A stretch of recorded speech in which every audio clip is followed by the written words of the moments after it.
Ġie ffirmat l-ewwel ftehim kollettiv għal gradi amministrattivi fl-Uffiċċju tal-Avukat tal-Istat, pass importanti li jixed l-impenn tal-Gvern lejn servizz pubbliku li ħares l-interessi tal-ħaddiema.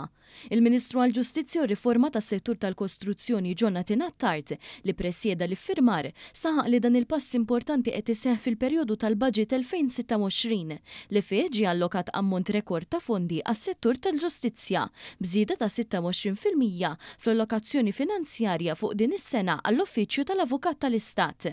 Innota wkoll kif dan l-uffiċċju ra żieda sostanzjali fir-riżorsa umana hekk kif minn 23 ħaddiem fl-2019 dawn illum żdiedu b'aktar mid-doppju.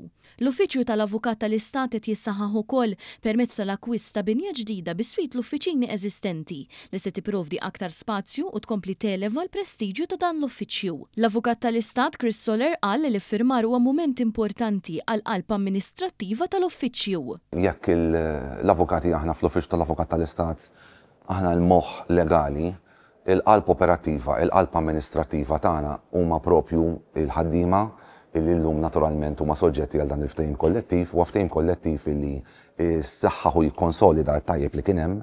Is-Segretarju tat-Taqsima Gvern Entitajiet Pubbliċi u Saħħa fih dan il-General Workers Union Kendrick Bondin qal li dan huwa l-ewwel ftehim ta' xorta tiegħu bilan li mhux biss isaħħaħ l-aspett finanzjarju iżda wkoll biex il-ħaddiema jipprogressaw għar-realtajiet tal-lum il-ġurnata.